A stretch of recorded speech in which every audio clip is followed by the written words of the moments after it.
আল্লাহর কোরআন দিয়ে যখন রাষ্ট্র চলে তখন কর্মীরা কেমন হয়, ছোট্ট একটা দৃষ্টান্ত দিলেই আপনারা বুঝতে পারবেন। হযরত ওমর কোরআনের কর্মী দেখার জন্য ছদ্মবেশে মদিনার অলি গলি ঘুরতেছে। হঠাৎ হযরত ওমর দেখতে পায় দুই পাহাড়ের মাঝখানে বিস্তীর্ণ একটা মরুভূমি। ওই মরুভূমির মধ্যে একজন রাখাল উট আর দুম্বা চড়ায়। হযরত ওমর আল্লাহর কোরআনের কর্মী দেখার জন্য রাখালকে সালাম দিছে, আসসালামু আলাইকুম রাখাল ভাই, আমার পেটে ক্ষুধা লাগছে, আমি উটের এক পেয়ালা দুধ চাই। রাখাল কর্মী খালি মুস্কি মুস্কি হাসে। ওমর ফারুক বলে, হাসো কেন? বলে, হাসার কারণ হলো তুমি যে আমার কাছে সালাম দিয়ে উটের এক পেয়ালা দুধ চাইলে, আমি সালামের উত্তরও দেব না, উটের দুধও দেব না, আগে জানবো তোমার পরিচয়। জোরে কান, কি জানবে? আপনারা বলেন তো, সাবেক চেয়ারম্যান বর্তমান চেয়ারম্যান, সাবেক ইমাম বর্তমান ইমাম, দ্বিতীয় বজলুর রশিদ বড় বজলুর রশিদ, এইগুলো একটাও কিন্তু পরিচয় নয়। ওমর ফারুক কিন্তু পরিচয় নয়, খলিফা কিন্তু পরিচয় নয়। রাখাল বলতেছে আগে জানতে চাই তোমার পরিচয়। ওমর ফারুক চিন্তায় পড়ে গেলেন, আমি কি পরিচয় দিব? এমন সময় আল্লাহর কোরআন সামনে দাঁড়ায় বলে, ওমর, রাখাল যখন তোমার পরিচয় চাইছে তুমি আসল পরিচয় দাও। আসল পরিচয় হলো মিল্লাতা আবিকুম ইব্রাহিম হুয়া সাম্মাকুমুল মুসলিমিন। এখন আমি আপনাদের কাছে জানতে চাইব আমাদের আসল পরিচয় কি? সবাই বলবেন ভাই, কেউ যদি না বলেন ফেরেশতা আছে রে, বিপদ পড়ে যাবেন। সবাই জবান যে বলে আমাদের পরিচয় কি, সবাই বলেন মুসলমান। আমাদের আসল পরিচয় কি? আরো জোরে জোরসে বলুন। ওমর ফারুক বলে, রাখাল তুমি যখন আমার পরিচয় জানতে চাও, আমি হলাম একজন মুসলমান। রাখাল মুস্কি মুস্কি হাসে আর বলে, আসল না নকল? আসল না নকল? এখন যে যুবকেরা কোরআনের মাহফিল করতেছে, আমার ভাই তো এক চান্সে 12টা করছে। আগে আসলে 40টা, এখন হলো 12টা। কয়টা হলো? 52 জন হলো। এখন এই যুবকেরা মাগরিব এশার নামাজ পড়ছে কিনা? না, মাগরিব এশার নামাজ বাদ দেয়। এরকম 1 কোটি মাহফিল যদি এই যুবকেরা করে, একটা সওয়াবও পাবে না, একটাও পাবে না। কারণ ওয়াজ করা এটা কি? এটা সুন্নত না, এটা নফলও না। কিন্তু 1 ওয়াক্ত নামাজ যদি বাদ দেয়, আল্লাহর কর্মী থেকে আল্লাহ তার নাম কেটে দেয়। মাহফিলের কর্মী হয়ে তো লাভ নাই। আল্লাহর কর্মী কি? আল্লাহর কর্মী বোঝেন? বাইনাল আব্দু আল কুফুরি তরকুস সালাত, বান্দার কাফের মধ্যে পৃথক করার জিনিসটার নামই হলো নামাজ। যারা নামাজ পড়ে তারা আল্লাহর বান্দা হয়, যারা নামাজ পড়ে না তারা কাফের হয়। তাহলে বেনামাজি এই হিসাবে কাফের। ধরে কোন বেনামাজি যুবকেরা যদি নামাজ না পড়ে থাকে, আমি তাদের অনুরোধ করব যে তোমরা নতুন নতুন সদস্য না হয়ে ফজরের নামাজ থেকে তোমরা ফজরের নামাজ শুরু করে দাও। এই নিয়তটা যদি করতে পারো, এতদিন যত নামাজ না পড়েছ, এই নিয়ত করার সঙ্গে সঙ্গে সমস্ত নামাজ না পড়ার পাপ আল্লাহ মাফ করে দিবে। এখন এই 40 জন কেটে আসে না, হাত তোলাবো না এখন না, আমার মায়ের হবি শেষে। আশ্চর্য হয়ে যায়, সভা বন্ধ, কি লাভ? এই সারা রাত ধরে আওয়াজ শুনতেছে মায়েরা, আবার আগামীকাল স্টার জলসা জি বাংলা দেখবি, লাভ কি? কোনো লাভ নেই তো। ওই ফাতেমার ওয়াজ শুনে কান্দেও কোনো লাভ হবে না, সবাটাই বন্ধ হয়ে যাবে। সভা বন্ধ হবি, মেলাও বন্ধ হবি। যে মেলা লাগছে, আমার গাড়ি নিয়ে আসার সময় দেখছি ভাই, হায় হায় হায়। আল্লাহর বান্দার একটু মনোযোগ দা শোনেন, বিরক্ত হয়েন না। আমি অসুস্থ মানুষ, আমার জীবনের শেষ ওয়াজ হতে পারে, আর হয়তো আপনাদের সামনে আমার দেখা নাও হতে পারে। যখন ঠিক কিনা? কারণ কাউসারি সাহেব দুনিয়া থেকে বিদায় হয়ে গেছে, সিদ্দিকুর রহমান যশোরে চলে গেছে, আমার অনেক বন্ধু যারা ছিল, আব্দুল কাদের সিদ্দিকী, ভূয়াগাতির হাফেজ সাহেব, উনিও চলে গেছে। আমরা কিন্তু সবাই একসাথে আবার চলে গেছে। আমারও যাওয়ার পথ আল্লাহ ক্লিয়ার করেছে। হতে পারে আমার জীবনের শেষ ওয়াজ, এজন্য মনে কষ্ট নিয়েন না। লিয়াবলুয়াকুম আইয়ুকুম আহসানু আমালা, আল্লাহ বলেছেন সুন্দর আমলের পরীক্ষা করা হবে। এই সুন্দর আমলটা কি যুবকদের শোনা দরকার আছে না নাই? রাখাল বলতেছে আসল না নকল? ওমর ফারুক বলতেছে রাখাল মুসলমান তো মুসলমানই, এর মধ্যে ওর আসল নকল কি? রাখাল বলতেছে আসল মুসলমান যারা হবে তারা চাওয়ার ব্যাপারে সতর্ক থাকবে। আসল মুসলমান দরকার হলে ফাঁসির মঞ্চে যাবে, কিন্তু রাষ্ট্রপতির কাছে বাঁচার দরখাস্ত লিখবে না। এরকম আসল মুসলমান বাংলাদেশে ছিল কি ছিল না? উকিল বলতেছে ভাই খালি আপনি রাষ্ট্রপতির কাছে একটা দরখাস্ত লেখেন, রাষ্ট্রপতি যদি আপনাকে দয়া করে মাফ করে দেয় তাহলে আপনার ফাঁসির দণ্ড মাফ হয়ে যাবে। আসামি খালি মুচকি মুচকি হাসতেছে। উকিল বলে হাসেন কেন? বলে হাসার কারণ হলো তোমার কথা শুনে। তুমি যার কাছে আমাকে দরখাস্ত লিখতে বলতেছো এরকম 3টা রাষ্ট্রপতি আমি ক্ষমতার থাকা অবস্থায় মরা দেখছি। একটা হলো বঙ্গবন্ধু শেখ মুজিবুর রহমান, একটা জিয়াউর রহমান, একটা জিল্লুর রহমান। যারা নিজেরাই ক্ষমতার থাকতে মরে যায় তাদের কাছে প্রাণ ভিক্ষা কোনো মুসলমান চাইতে পারে না। ধরে কোন কথা ঠিক কিনা? উকিল বলতেছে এই গোলামির কারণে, উকিল বলতেছে এই গোলামির কারণে আপনার ফাঁসি হবে। ধরে কোন কি হবে? আসামি বলতেছে আমার ফাঁসি হবে কিন্তু মৃত্যু হবে না। উকিল বলতেছে আপনি পাগল নাকি, ফাঁসি হবে কিন্তু মৃত্যু হবে না। আসামি তখন আল্লাহর কোরআন থেকে বলতেছেন ওয়ালা তাকুলু লিমান ইউকতালু ফি সাবিলিল্লাহি আমওয়াতুন বাল আহইয়াউ ওয়ালাকিন লা তাশউরুন। অর্থ বুঝতে পারছেন? আজকে ফিলিস্তিনে যত মুসলমানকে হত্যা করতেছে আপনারা বলেন তো ওরা কি মরতেছে? একটাও মরতেছে না। কয়েকদিন আগে 2 ছেলেকে দেখালো, ইউটিউবে দেখছেন আপনারা, 2টা লাশ দেখাচ্ছে, 2 ছেলে হাসতেছে। ওদেরকে গুলি করছে, ওদের গুলি খাওয়ার কারণে ওরা দুনিয়ার থেকে বিদায় নিছে, কিন্তু মুখের হাসি যায়নি। আপনারা বলেন তো যে একটা লোক মারা গেল তারপরে হাসতেছে, তার মানে কি? তার মানে এই আয়াত আল্লাহ কোরআনে বলতেছেন আমার রাস্তায় যাদেরকে হত্যা করা হবে, আমার রাস্তার মধ্যে যারা জীবন দিবে তাদেরকে তোমরা মৃত্যু বলো না, আমি আল্লাহ বলতেছি তারা চিরজীবিত। তাহলে চাইতে যদি হয় আমরা চাবো কার কাছে? আপনাদের তাড়াশে মনে হয় নাই, আমাদের বগুড়াতে আছে। আমার দয়াল বাবার দরবারেতে কেউ ফিরে না খালি হাতে। আপনাদের সিরাজগঞ্জের মধ্যে আমি যেদিন চিকিৎসা করলাম এনায়েতপুর হাসপাতালে, বুঝলেন, সেই দিন থেকে বিশাল একটা গেট করতেছে। ওই যে ৮ শেষ হলি এনায়েতপুর আসবে, একই গ্রুপ। এই গ্রুপেরা জিকির করা দেখছেন, দয়াল বাবার দরবারেতে কেউ ফিরে না খালি হাতে। আপনার বলেন তো এটা ঠিক না ভুল? তাহলে ঠিক কি হবে? আমার সঙ্গে বলেন, আমার দয়ার আল্লাহর দরবারেতে কেউ ফিরে না খালি হাতে। আল্লাহ আল্লাহ আল্লাহ, লা ইলাহা ইল্লাল্লাহু মুহাম্মাদুর রাসূলুল্লাহ। রাখাল বলতে যে পথিক, তুমি যদি সত্যিকারী মুসলমান হও তুমি দুধ চাইছো কার কাছে? সঙ্গে সঙ্গে ওমরের চোখ দিয়ে পানি আসতেছে। কর্মী যদি আল্লাহর কোরআন অনুযায়ী চলে তাহলে নেতার পর্যন্ত ভুল ধরবার পারে। আপনারা বলেন তো, আপনাদের মসজিদের ইমাম সাহেব আসরের নামাজের 4 রাকাতে 3 রাকাতে যদি বসে, বইটা কয়টা?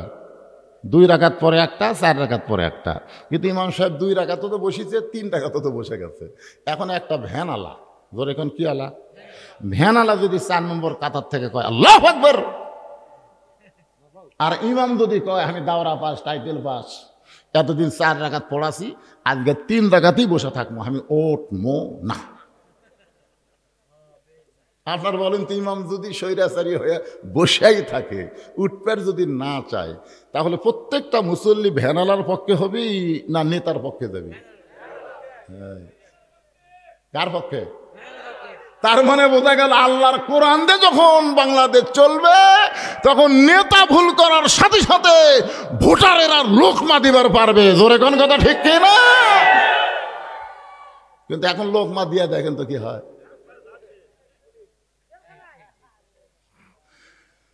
আজও বাংলার মসজিদের মধ্যে আল্লাহর আইন চলে, এই জন্য ভালো নেতা। জোরে কোন কি নেতা? কিন্তু সমাজে আল্লাহর আইন চলে না বলে ভালো নেতা আমরা পাইলাম না। আল্লাহর কোরআন দিয়ে যখন দেশ চলবে, তখন কর্মী কেমন নেতা কেমন একটু খেয়াল করে শোনেন। রাখাল বলে, পথিক সত্যিই যদি তুমি মুসলমান হও, তাহলে তুমি দুধ চাইলা কার কাছে? সঙ্গে সঙ্গে ওমরের চোখ দিয়ে দর দর করে পানি পড়তেছে। ওমর বলতেছে, রাখাল ভাই, চাওয়ার ব্যাপারে আমার ভুল হয়ে গেছে। রাখাল বলতেছে, ভুলটা যদি স্বীকার করছো, তাহলে তৌবা করার সুযোগ আছে। আদম আলাইহিস সালাম ভুল স্বীকার করার কারণে আল্লাহ তৌবা করার সুযোগ দিছে, কিন্তু শয়তান ভুল স্বীকার করেনি বলে ওর তৌবারও সুযোগ নেই। আমরা যতই ভুল করি, যুবকেরা তোমরা যা করছে করছে, আজকে যদি তোমরা তৌবা করো, আল্লাহ মাফ করবি না? যারা এখন করবে কি করবে না? যে আমরা শুধু কোরআনের মাহফিলের সদস্য হব না, আমরা 5 ওয়াক্ত নামাজের জন্য মসজিদের মুসল্লি হব। ধরে কোন কথা ঠিক না? ইনশাআল্লাহ তোমাদের এই ঐক্য কেউ ভাঙতে পারবে না। আজকে 70 জন থাকে 40 জন হলো, কারণ কি? তো উহুদের যুদ্ধের মতন হলো। উহুদের যুদ্ধে 1000 রওনা দিয়েছে, মাঝখান থেকে 300 জন কি কয় না। আপনাকে অবস্থাও তাই। তো ভবিষ্যতে আমার ছোট ভাইদের সদস্য করছে, আরো হতে পারে, কিন্তু এই উহুদের যুদ্ধের মতন যেন না হয়, বদর যুদ্ধের মতন যেন হয়। জোরে কোন কথা রেখে না? হ্যাঁ, রে পিছন দিক থেকে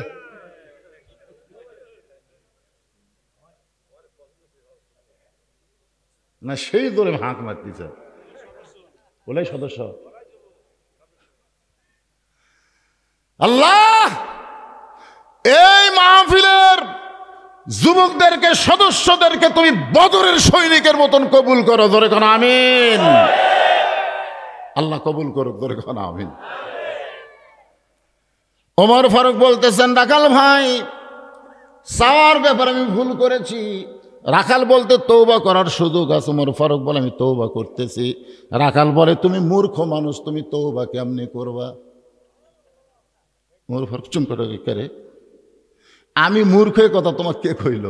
রাখাল বলতেছে, চাওয়ার ব্যাপারে যে সতর্ক হয় না, সে দুনিয়ার সবচাইতে বড় মূর্খ। সে যদিও ডক্টর কামালও হয়। বাংলাদেশের সবচাইতে বড় শিক্ষিতর নাম কি? আরে যাই সংবিধান লিখছে, নাম জানেন না? ডক্টর কামাল। 18 সালে, এই 18 সালে ভোটের আগে ওরা কুটি গেছিল। ডক্টর কামালের নেতৃত্বে একদল নেতা চলে গেছে সিলেটের শাহজালাল মাজারে, যে 2খানে হাত তুলে বলতেছে, বাবা আমরা ভোটর দাঁড়াচ্ছি। আপনারা বলেন তো, ভোটর দাঁড়াচ্ছে এটা মাজারত কবি না আল্লাহ কবি? আল্লাহ কোরআনে বলেছেন, আস্তাইনু বিসসবরি ওয়াসসালাহ। যদি কোনো কিছু পাবার চাও, ধৈর্য আর নামাজের ভিতর দিয়া চাও, আল্লাহ তোমার চাওয়া মাত্র পুরা করে দিবে। জোরে কোন সুবহানাল্লাহ। বলে, তুমি মূর্খ মানুষ, তুমি তওবা কেমনে করবা? ধরো আমি তওবা করাই, তুমি আমার সঙ্গে তওবা পড়ো। এবার হযরত ওমরকে রাখাল তওবা পড়াচ্ছেন। আমরা সকলেই তওবা করি, তওবা করতে কোনো আপত্তি আছে? তাহলে সবাই পড়েন, আস্তাগফিরুল্লাহ রব্বি মিন কুল্লি জামবি ওয়া তুবু ইলাইহি লা হাওলা ওয়ালা কুওয়াতা ইল্লা বিল্লাহিল আলিয়্যিল আযীম। ভাই যাবার চাচ্ছি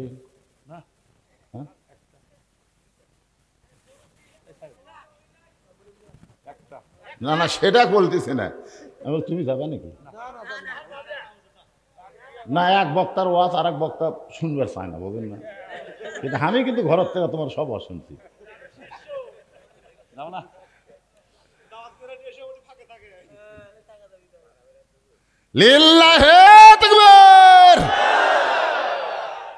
আল্লাহর বান্দার একটু মনোযোগ দেন। রাখাল হযরত ওমর ফারুককে তওবা পড়ানোর পরে ওমর ফারুক বলতেছেন, ও রাখাল ভাই, আল্লাহর হস্তে উটের এক পেয়ালা দুধ দাও, যেই দুধটা পান করে আমি ক্ষুধা তৃষ্ণা নিবারণ করতে চাই। রাখাল মুচকি মুচকি হাসে। ওমর ফারুক বলে, রাখাল হাসো কেন? বলে, হাসার কারণ হলো তওবা করার পরে তুমি আবার মুনাফিকি করলে। তওবা করার পরে কি করলে? মুনাফিকি করলে। গত নির্বাচনে বলেছিল গরিবের বন্ধু, সমাজ সেবক, জনদরদি। এবার আবার নির্বাচনে এসে বলতেছে, ভাই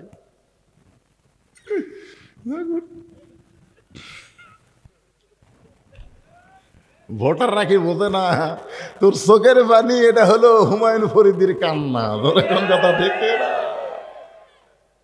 এই শালা মাইয়া মাহি ভোটের আগে বোরকা পড়ছিল। ধরে কোন কি পড়ছিল? বোরকা।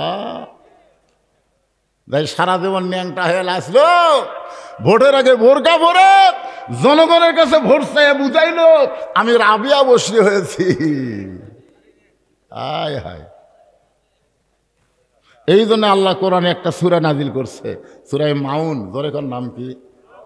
আর আইতাল্লাযী ইউকাযযিবু বিদ্দীন ফাযালিকাল্লাযী ইয়াদুল ইয়াতীম ওয়ালা ইয়াহুদ্দু আলা তাআমিল মিসকিন।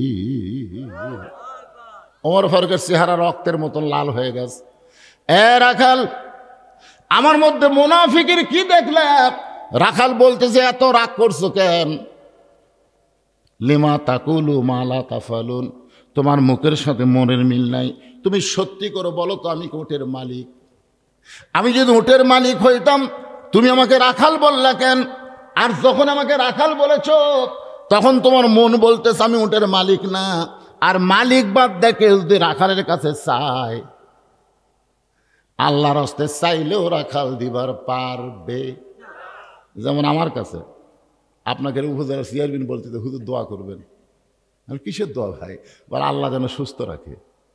তখন আমি এরকম পাঞ্জাবি খুলে, এই পাঞ্জাবি খুলে এভাবে হাত দেখালাম, আমার গোটা দেহ এভাবে ঘা হয়ে গেছে। তবে ওনাকে একটা দৃষ্টান্ত দিলাম যে আমি আপনার বাইক হলাই কেবল টেস্ট থেকে নামছি, ইতিমধ্যে এক লোক দৌড় এসে হাততে 100 টাকা দিয়ে কয় হুজুর দোয়া করেন। কসকসা টাকা তো পকেটে থুয়ে বলি, কি দোয়া ভাই? বলে আর বইয়ের পেটে বাচ্চা আইছে, আল্লাহ যেন একটা পুত্র দে। সাথে সাথে আমি 200 টাকা বের করে দিলাম। বলে হুজুর আমি তো দোয়া চাইছি, টাকা না। আমি বললাম, পাগলা, আমি 3 মেয়ের বাপ, আমার দোয়া দিয়ে যদি বেটা হতো তাহলে আমাকে একটা পুত্র দিত রে। তখন কয় হুজুর তাহলে আপনি টাকা আপনি নেন, আমার নাম আনবেন। ওরে যেই দিছি ওই কাউসারির দিকে দৌড় বাড়তেছে। কুড়ি চাষ বলে যে হুজুরের বেটা চলে আসে আমি তার কাছে যাবো।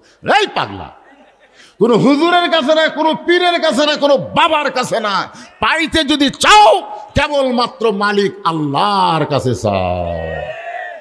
একমাত্র চাইতে হবে কার কাছে? রাখাল বলে, পথিক হযরত ওমরকে বলতেছে, সত্যি যদি আল্লাহর হস্তে উটের এক পেয়ালা দুধ চাও তাহলে এখান থেকে মালিকের বাড়ি হলো 10 মাইল দূরে।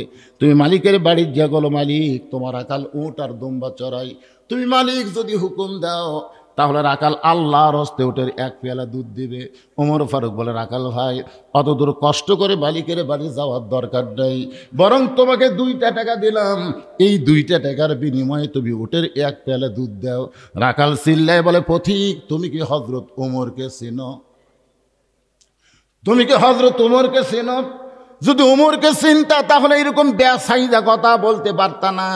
ওমরের গুপ্ত বাহিনী দূর থেকে যদি দেখতে পায় তুমি আমারে 2 টাকা ঘুষ দিছ আর মালিক বাদ দে তোমাকে উটের এক পেয়ালা দুধ দিলাম, তাহলে তোমাকেও ধরবে আমাকেও ধরবে। এই বয়সে যে তুমি ধরা পড়বার চাও।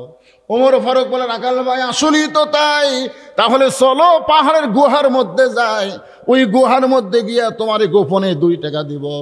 তুমি গোপনে উটের এক ফেলা দুধ দিবা, তাহলে তোমার মালিকও জানতে পারবে না, উমরের গুপ্ত বাহিনীও ধরতে পারবে না। রাখাল চিল্লায় বলে, তুমি ভণ্ড, তুমি ভণ্ড, তুমি ভণ্ড। উমর ফারুক বলে, রাখাল আমার মধ্যে ভণ্ডামির কি দেখলা? রাখাল চিল্লায় বলে, পথিক রে, পাহাড়ের গুহার মধ্যে দেওয়া নেওয়া করলে উমরের গুপ্ত বাহিনী দেখতে পাবে না, আমার মালিক জানতে পারবে না, কিন্তু রাখালের আল্লাহ দেখতে আজ খালি একটা বিশ্বাস, কেউ না দেখলেও কে দেখে? বাংলাদেশের টাকা বিদেশে পাচার হবে না, হবে? আচ্ছা, চিন্তা করে দেখেন, ওমর ফারুক মারছে দৌড়, এক দৌড়ে পাহাড়ের পাদদেশে যায় নামাজ বিছায় 2 রাকাত নামাজ পড়ে বলতেছে, আল্লাহ তোমার কোরআন এত সুন্দর। তোমার কোরআন যখন সমাজের মধ্যে চালু থাকে তখন একজন রাখাল আল্লাহর এমন কর্মী হয়ে যায়, কেউ না দেখলো আল্লাহ দেখতেছে, এই বিশ্বাস তার কলিজায়। আজকে আমাদের যুবকের হাতে এরকম 4G মোবাইল আছে না নাই? যেরকম আছে না নাই? এখন বাপ মা ঘুমালে দরজা জানলা বন্ধ করে কেউ চেতন নাই রে, এই সুযোগে। খালি ইমান যদি থাকতো তাহলে বলতো, পাগলা তোর বাপ মা ঘুমালে কি হবে রে? আল্লাহ ঘুমায়নি রে। আল্লাহ ঘুমাইছে? তোর 2 কান্দের 2 ফেরেশতা কিন্তু ঘুমাই নাই। ওমর ফারুক পাহাড়ের পাদদেশে যায় নামাজ বিছায় 2 রাকাত নামাজ পড়ে শুকরিয়া তান বলতেছে, আল্লাহ তোমার কোরআন এত সুন্দর। এতক্ষণ রাখালকে দেখি নাই, রাখালের ভিতরে আল্লাহ তোমার কোরআন আমি বাস্তব দেখতে পাই। রাখাল পিছনে এসে বলতেছে, কান্দে লাভ নেই, তুই যতই কান্দো কাম হবি না, উটের দুধ দেওয়া গেল না।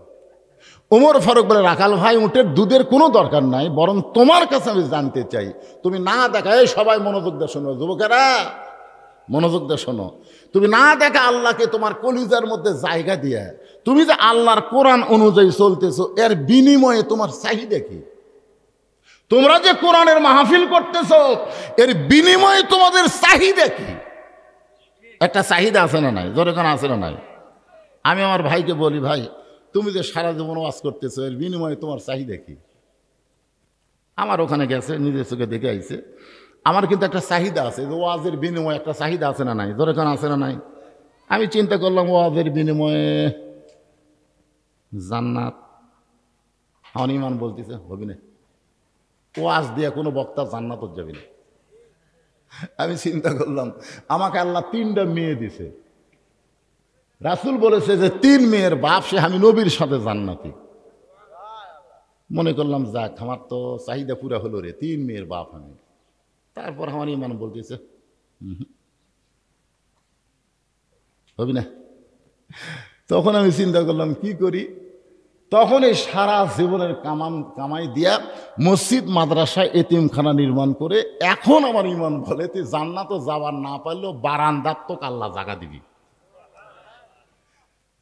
কারণ মসজিদ এবং মাদ্রাসা নির্মাণ করলে আল্লাহ তাআলার পক্ষ থেকে বলা হয়েছে তাকে জান্নাতে একটা ঘর দেওয়া হবে। সুবহানাল্লাহ কন্যা। আচ্ছা পুরোপুরি জান্নাত না দেখ, অন্তত বারান্দার তো থাকার জায়গা দিবি। তাহলে এত কিছুর বিনিময়ে রাখাল তোমার চাহিদা কি?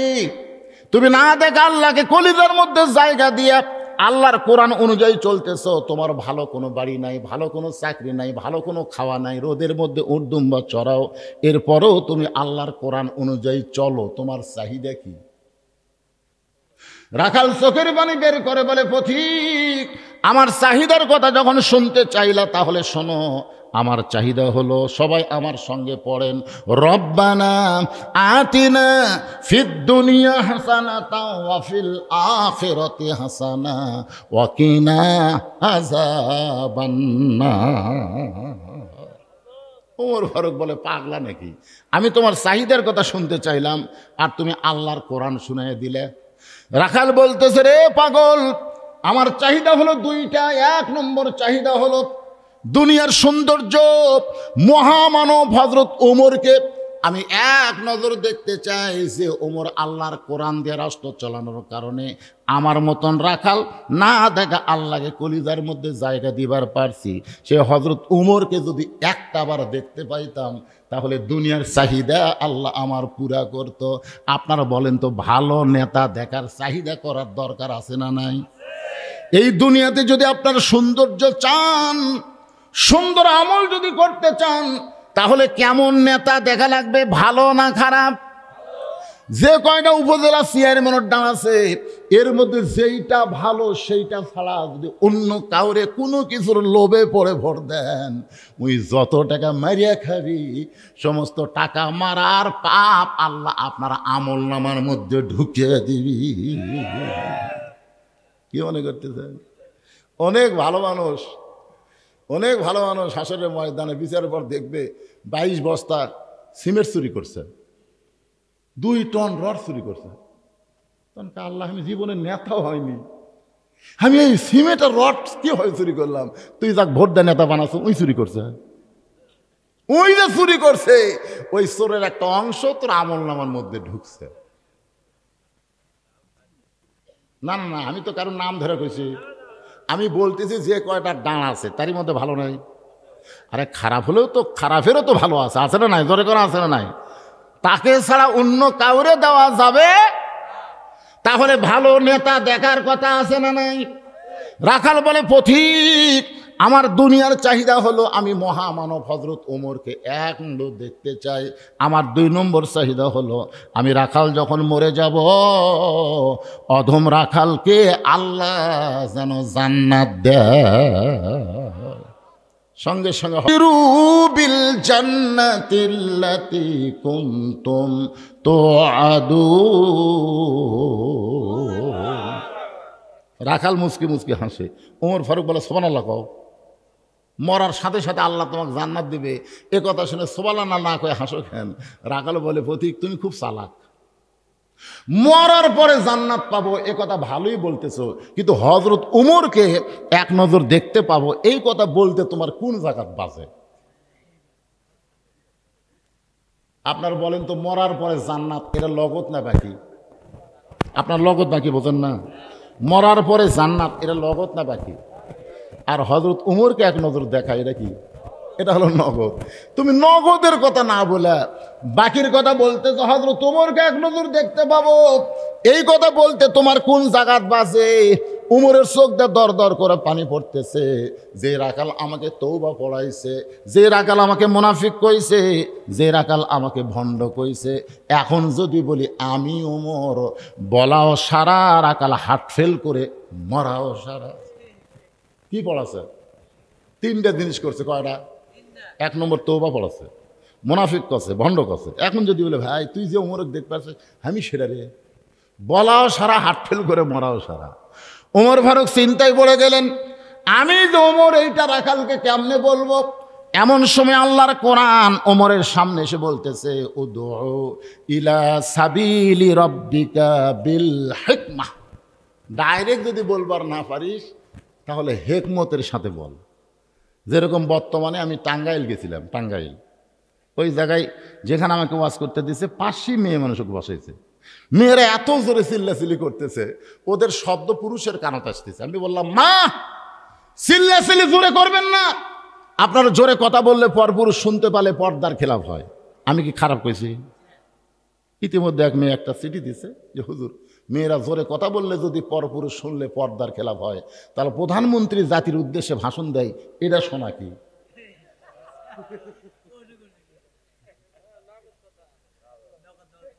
এখন চিন্তা করেন যে কিছুক্ষণ আগে যে ফতুয়া দিছি, মেয়েরা জোরে কথা বললে পরপুরুষ শুনলে পর্দার খেলাফ হয়, এখন যদি বলি প্রধানমন্ত্রীও তাই, তাহলে আমাকে যৌবনা পার হওয়ার দিবে। আমি চিন্তা করলাম, কে রে, এই জায়গা কি করি? তখন এই আয়াত আমার সামনে এসে বলতেছে যে, ডাইরেক্ট যদি বলবার না পারিস। বর্তমান পরিবেশে হক কথা ডাইরেক্ট বলা না গেলেও অ্যাঙ্গেলে বলাই লাগবে, না বললে বক্তার জিহ্বা আল্লাহ কেটে ফেলে দিবে। জোরে কোন কথা ঠিক কিনা?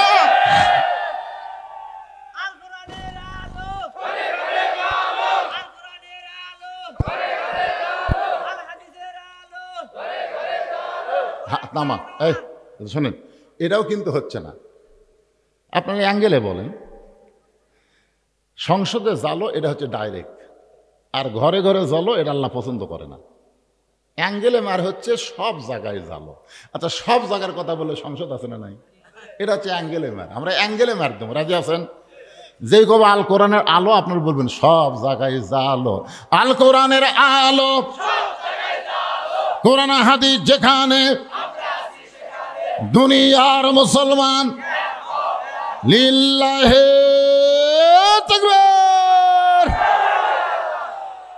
ওমর ফারুক যদি বলে রাখাল আমি ওমর, বলাও সারা, রাখাল হার্ট ফেল করে মরাও সারা। এই জন্য অ্যাঙ্গেল মানে কি হিকমতের সাথে বলতেছে রাখাল, সত্যি যদি হজরত ওমরকে দেখবার চাও তাহলে ফজরের নামাজ তোমাকে সামনে কাতারে আদায় করা লাগবে।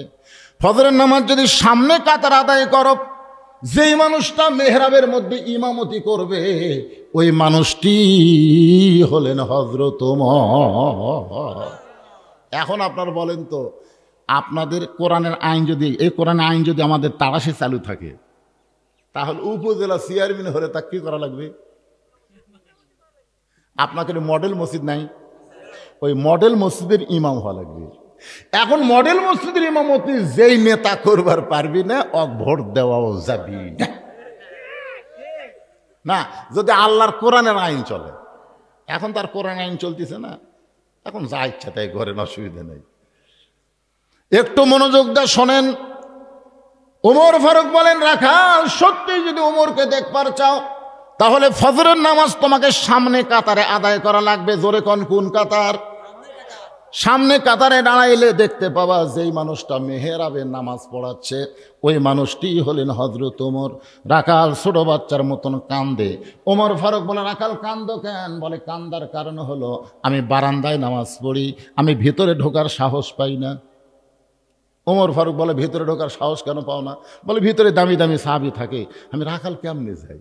ওমর ফারুক বললেন রাখাল, ভিতরে দামি আর তুমি বারান্দাত কম দামি, এ কথা তোমাকে বুঝালো কে? কোরআনের আইন হলো ইন্না আকরামাকুম ইনদাল্লাহি আতকাকুম। ওই ব্যক্তি সবচাইতে দামি হয় যার কলিজার মধ্যে আল্লাহর বেশি ভয়। আপনারা কি মনে করতেছেন আমি চেয়ারত বসে আমি দামি আর আপনার চটত বসে কম দামি? এটা কখনোই মনে করা যাবে না। হাসরের ময়দানে দেখা যাবে অনেক বক্তাকে আল্লাহ জাহান্নাম দিবে, অনেক শ্রোতাকে আল্লাহ জান্নাত দিয়ে দিবে। বুঝলেন? বক্তারা ওয়াজ করে কিন্তু আমল করতে পারে না। অধিকাংশ বক্তারা ওয়াজ করে কিন্তু ফজরের নামাজ জামাতে আদায় করে না। বিশ্বাস যদি না করেন খোঁজলে দেখবেন নামাজ পড়ে। আমি বলতেছি বক্তারা নামাজ পড়ে না তা না, কিন্তু মসজিদে যাওয়ার পারে না। আপনারা বলেন তো, 2 ওয়াক্ত নামাজ জামাতে না পড়লে সে ব্যক্তি কি হবি? মুনাফিক। এ কথা কন না কেন? 2 ওয়াক্ত নামাজ যদি জামাতে আদায় না করে সে মুনাফিক। একটা হলো ফজরের নামাজ আর একটা হলো এশার নামাজ। তাহলে মনে করেন আপনারা জামাতের সাথে ফজর পড়তেছেন আর আমি বাড়িতে পড়তেছি, কি আগে জান্নাতে যাবে? বক্তা না শ্রোতা? ওমর বলতেছে রাখাল তুমি কম দামি ভিতরে বেশি দামি, এই কথা তোমারে কে বুঝাইছে? উমরকে যদি দেখতে চাও তাহলে তোমাকে সামনে কাতারে নামাজ পড়া লাগবে। রাখাল বলতেছে প্রতীক ভাই, তাহলে আজকে এশার নামাজ পড়ার পরে বাড়িতে যাচ্ছি না। ওমর ফারুক বলতেছে এশার নামাজ পড়ে বাড়িতে যাবো না কেন? বলে এশার নামাজ পড়ে বাড়িতে গেলে ফজর নামাজ সামনে পাওয়া যাবে। এশা থেকেই ফজর সামনে ধরার চেষ্টা করব। ওমর ফারুক বললেন রাখাল 5 ওয়াক্ত নামাজের মধ্যে 3 ওয়াক্ত তাড়াতাড়ি আর 2 ওয়াক্ত লম্বা কেন? কও আপনারা 5 ওয়াক্ত নামাজের মধ্যে 3 ওয়াক্ত তাড়াতাড়ি না? আসর, মাগরিব, এশা তাড়াতাড়ি, একটা শেষ না হতে আর একটা।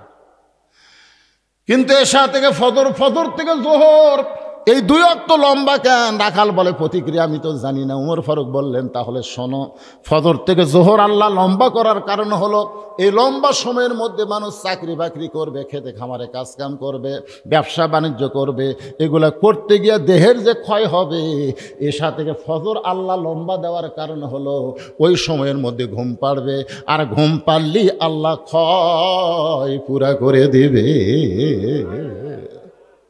তাহলে এশার নামাজ পড়ে তুমি যদি ফজর সামনে কাতারে ধরো, যদি ঘুম ধরে, রাখাল বলতে ঘুম যদি ধরে তো মসজিদের মধ্যেই ঘুমে যাবো। যেই কথা মসজিদের মধ্যে ঘুমাবো তখন উমরের চেহারা রক্তের মতন লাল হয়ে গেছে। যে রাস্তা দেখলে শয়তান কয়দিন যায় না।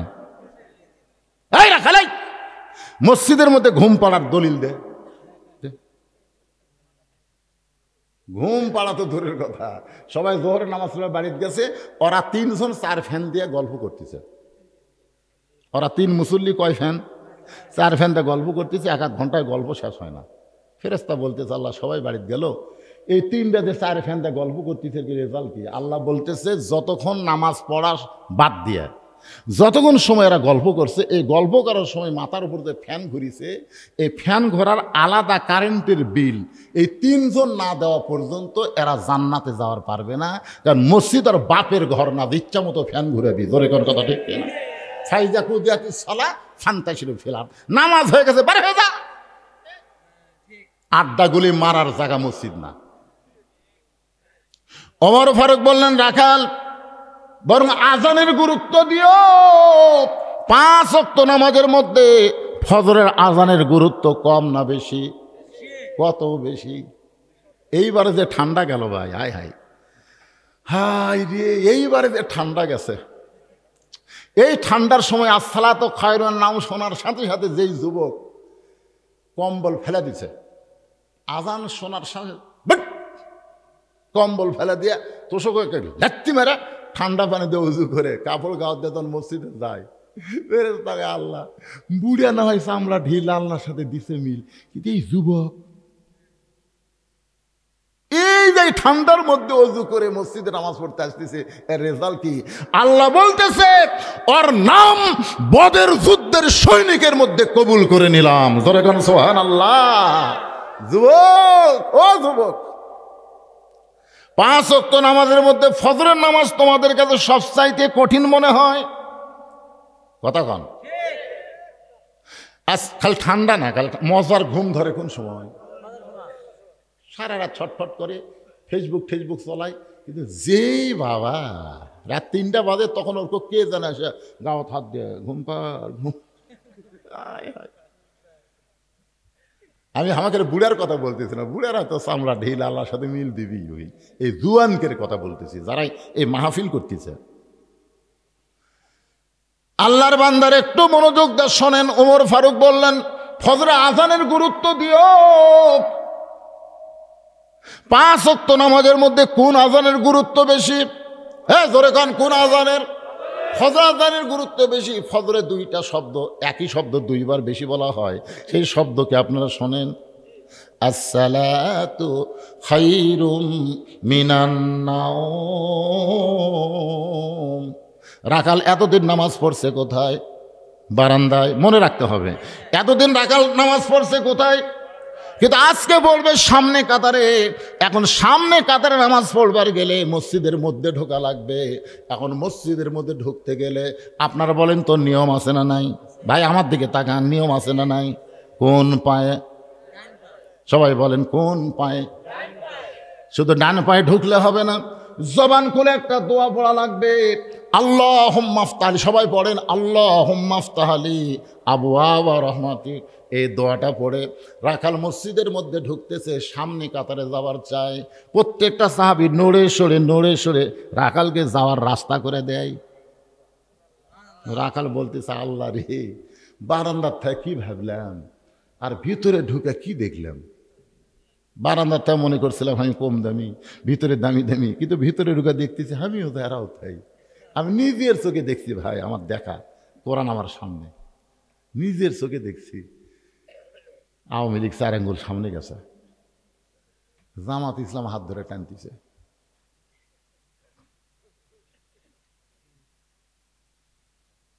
কাতার চিনিস না? সামনে দেশটা আওয়ামী লীগ পায়ের দিকে তাকা বলতে আমি খেয়াল করিনি ভাই। ওকে হাত ধরে কে টানলো ওই দিকে দেখেনি, ওই নিজের দিকে তাকা বলতে আমি খেয়াল করিনি ভাই। একদিন আরো দেখতেছি 3 জন মুসল্লি ভাই, হুজুর নাই। আমি ঢুকবার যাই, চিন্তা করতেছি ওরা 3 জন খালি ঘড়ি দেখতেছে, মানে হুজুর ঢুকলেই সামনে দিবি। কিন্তু আমি ঢুকবার যাই, চিন্তা করলাম না ঢুকতেছি না, দেখি কি করে। না আমাদের যখন 2-3 মিনিট পার হয়ে গেল, তখন আওয়ামী লীগ বলতে কে রে ভাই সময় তো হয়ে গেল কিন্তু হুজুর তো কেউ এলো না। আমার এলাকারই তো। তখন জামাত ইসলামের এক মুসল্লি বলতেছে, ভাই তোমার দল ক্ষমতাটা আছে, তুমি সামনে দাও। আওয়ামী লীগ বলতেছে চড় খাবো, আমি নামাজ পড়ি রে পাগলা, পড়াবার পারি না। তো বিএনপি বলতেছে তুমি সামনে দাও, আকামত দিবার পারি ভাই, কিন্তু ওই জায়গার দাঁড়াতে পারি না। জামাত ইসলাম বলতেছে তাহলে তোমরা দুইজন না গেলে কে দেবি? আওয়ামী লীগ ঠেলা দেখায়, তুই যা, তুই যা, আমি যুদ্ধ অপরাধী। এই পাগলা, তুই জামাত, আমি আওয়ামী লীগ, তুই বিএনপি, ওটা বাইরের কথা রে ভাই। একসঙ্গে জামাত করতে চাই, ধরে কেন সুবহানাল্লাহ। তার মানে কি বুঝলেন? বাইরে তোমরা 14 দল 20 দল যতই করো, আল্লাহর কোরআনের ভিতর যখন আসবে তখন আর কোনো দলাদলি। এই জন্য আল্লাহ বলেছেন উদখুলু ফিস-সিলমি কাফা, পুরোপুরি ভাবে ইসলামের মধ্যে প্রবেশ করো। আমরা যত আওয়ামী লীগ বিএনপি জাতীয় পার্টি করি, মসজিদের মধ্যে যখন যাই তখন কি দল অনুযায়ী আলাদা কাতার হয় না সব দল মিলে এক কাতার? রাখাল যাইতে যাইতে একেবারে সামনে কাতারে, মেহরাব বরাবর সামনে কাতার রাখাল ফজরের 2 রাকাত সুন্নত নামাজ আদায় করেছে। আপনারা বলেন তো ফজরের আগে 2 রাকাত সুন্নত আছে না নাই? রাসূল বলেছেন আসমান এবং জমিন বিক্রি করে দিয়ে যত অর্থ হবে, সমস্ত অর্থ যদি আল্লাহ রাস্তায় দান করো, এর চাইতে বেশি সওয়াব হবে ফজরের 2 রাকাত সুন্নত আদায় করলে। রাখাল 2 রাকাত সুন্নত পড়ে চুপটি করে বসে আছে। ইতিমধ্যে এক সাহাবী মসজিদের মধ্যে ঢুকে থেকে জায়গা দখল। ওই সাহাবীর নাম হলো ওসমান গনি। জোরেকার নাম কি? এর আমার জায়গাতে কে বসে আছে রে? আপনার বলেন তো, মসজিদে কোনো জায়গা কাগজ নির্দিষ্ট করে দেওয়া আছে? খালি একজনকে দেওয়া আছে, তিনি হলেন ইমাম। ওসমান গনিকে এই জায়গা নির্দিষ্ট কে করে দিছে? আল্লাহর নবী বলেছেন, হাদিসটা খেয়াল করেন, আল্লাহর নবী বলেছেন আমি যখন ইমামতি করব, আমি বরাবর যিনি দাঁড়াবেন পিছনে তার নাম আবু বক্কর। আবু বক্কর যখন ইমাম হবে, আবু বক্কর বরাবর পিছনে দাঁড়াবে, তার নাম হলো উমর। উমর যখন ইমাম হবে, উমর বরাবর পিছনে যিনি দাঁড়াবে তার নাম হলো ওসমান। ওসমান যখন ইমাম হবে, ওসমান বরাবর পিছনে যে দাঁড়াবে তার নাম হলো আলী। আলী যখন ইমাম হবে, আলী বরাবর পিছনে। নবী আর কারো নাম বলেন না। সাহাবারা বললেন ইয়া রাসূলুল্লাহ, হযরত আলী যখন ইমাম হবে, আলী বরাবর পিছনে কে দাঁড়াবে?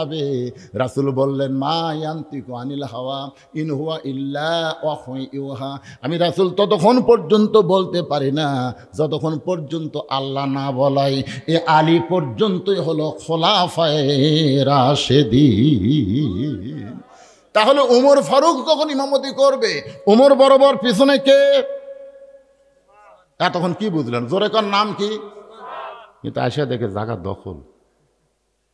আল্লাহ রাসূল বলেছেন আল হায়াউন উসমান, আমার যত সাহাবী সবচাইতে নরম এবং সরম বেশি হলো ওসমানের। ওসমান দেখে যে একটা লোক যখন বসে আছে, নরম মানুষ তো, পাশে দেখে একটা সামান্য ফাঁকা আছে, ওই ফাঁকের মধ্যে ওসমান গনি 2 রাকাত সুন্নত পড়ে রাখালের দিকে 3 বার তাকাছে। কয়বার? কোনো দিনও তো দেখেনি, বুঝলেন, আজকে প্রথম দেখা। কিতাবের মধ্যে আছে, দেখেন প্রথম যখন তাকাছে রাখাল চমকে উঠছে। দ্বিতীয়বার যে তাকাতে, তৃতীয়বার যে ওসমান গনি তাকায়, এই মিয়া বারবার আমার দিকে কি দেখিস মিয়া? ওসমান গনি তো সেই নরম মানুষ, ভয়ের ঠেলায় খাড়া হয়ে গেছে। খাড়ায় বলতে যে ভাইজান, আমি খালি পর পর তোমার দিকে 3 বার তাকাছি, তুমি এত গরম হলে তোমার পরিচয় কি? বলতেছে আমার পরিচয় আমি একজন রাখাল। ওসমান গনি বলতেছে এই জন্যই তো, কারণ রাখাল যারা হবে এদের ভাষা কোনোদিন নরম হবে না। এরা যদি নরম ভাষা হয় কোনোদিন এরা বাধ্য করতে পারবে না। আল্লাযী খলাকাল মাউতা ওয়াল হায়াতা, আল্লাহ মৃত্যু এবং হায়াতকে সৃষ্টি করেছেন। আল্লাহ মৃত্যু এবং হায়াতকে সৃষ্টি করেছেন। আপনারা কি মনে করেন হায়াত মৌতের মালিককে? বিশ্বাস করেন? কয়শবার? আচ্ছা, এই ভোটের আগে বুঝলেন, আমাদের বগুড়ার কথা বলতেছি, একটা মানুষও বাড়িতে থাকতে পারেনি। এই যে ভোট হয়ে গেল, আবার সামনে আর এক ভোট আসতেছে, ঠিক না? ওই আমাদের বগুড়াতে অবস্থা তো বুঝতেছেন, বাড়ির থাকার বুদ্ধি নেই। তো আমার এলাকার এক মানুষ আবার খুব চালাক, উনি আবার গোরস্থানত একটা গর্ত করে মানে কবর করে ওখানে থাকে, নিচে খেয়ার দেওয়া পরে কম্বল টম্বল দিয়া ল্যাব গাওয়ার দিয়ে থাকে। আর বউরে মাঝে মধ্যে মোবাইল করে খবর কি, বউ কয় পুলিশ 3-4 বার ঘুরে গেল। তখন বলে পুলিশের বাপেরও ক্ষমতা নাই, এমন জায়গাতে আছি মানুষ মরে গেলে তারপরে যায়, আর আমি জেতা অবস্থায় শুয়ে আছি। আল্লাহর কি কাম। এটাই আয়াতকে তাফসির বোঝানোর জন্য বলতেছি। আল্লাহ তাআলা ফেরেশতা আজরাইলকে বলেছে, যাও তো পুলিশের চেহারা নিয়ে ওর কাছে যাও। কার চেহারা? তো পুলিশের চেহারা ধরে আজরাইল এসে বলতেছে, কে রে ভাই? লাভ ধরে বলতেছে, কে রে, এই জায়গার তো খবর দিল কে? তখন বলতেছে, ভাইজান আমি তো পুলিশ না, আমি হলাম আজরাইল। তখন এই কান দেয়ার কয়, আরে বর্তমানে বাংলাদেশে এত জুলুম চলতেছে যে পুলিশ ধরার ভয়ে আজরাইল ধরবে, এ কথা মানুষ ভুলেই গেছে। জালিমের জুলুম যখন বেড়ে যায় তখন আজরাইল ধরার কথা মানুষ ভুলে গিয়া পুলিশ ধরার চিন্তা বেশি করে। জোরে খান কথা ঠিক কিনা?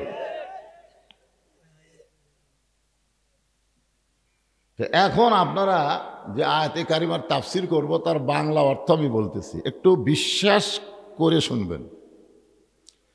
হায়াত মৌতের মালিককে? জোরে বলেন। কেউ মারতে পারবে না যদি আল্লাহ বাঁচায়, কেউ বাঁচাতে পারবে না যদি আল্লাহ মারে। এতটুকু বিশ্বাস যদি আমাদের কলিজার মধ্যে থাকে, আমরা কোনোদিন বাতিলের সঙ্গে আপোষ করব না, কোনোদিনও না। কিন্তু এই বিশ্বাস আমাদের নাই, যার কারণে বাতিলের সাথে আপোষ করে আমরা বেঁচে থাকতে পারছি। আল্লাহ বলে, যতই বাঁচার ধান্দা কর, মরা লাগবেই। লিয়াবলুয়াকুম, তোমাদেরকে পরীক্ষা করা হবে। আইয়ুকুম আহসানু আমালা, সুন্দর আমলের পরীক্ষা হবে। এ তুই আময় আমল না। আসরের নামাজ পড়ে জমির ধান দেখতে পারে গেছে, যা দেখো ভোর জমির পানি চলমল করতেছে, নিচে আর জমির পানি নেই, ওই চারিদিকে তাকাচ্ছে, কেউ নাই। আস্তে করে বসে আল কাটে দিছে, আল কাটে দিয়ে ওই পানি দিয়ে হাত ধোছে, ধুয়ে আবার দাঁড়ায় চারিদিকে তাকায় বলতেছে, আলহামদুলিল্লাহ কেউ দেখেনি। আপনারা বলেন তো, ও কিন্তু আসরের নামাজ পড়ছে, কিন্তু তারপরেও বলতেছে কেউ দেখেনি। আপনারা বলেন তো, কে দেখছে? আজকে দরজা জানলা বন্ধ করে যে অন্যায়গুলো করতেছি, সকাল সকালে গল্প মারতেছি, কেউ দেখেনি ভাই। আমি একলাই 30টা মারছি, ধরে কোন কয়টা মারছি, তাহলে মারিছে চিনিছি আর মারিছি। দুই কান্দে দুই ফেরেশতাকে, আল্লাহ এই শয়তানের কান্দর থাকবো না। ই পুরা শয়তান, ই মানুষ না। ই যে বলতে যে কেউ দেখেনি, তা আমরা ঘুম পাচ্ছি।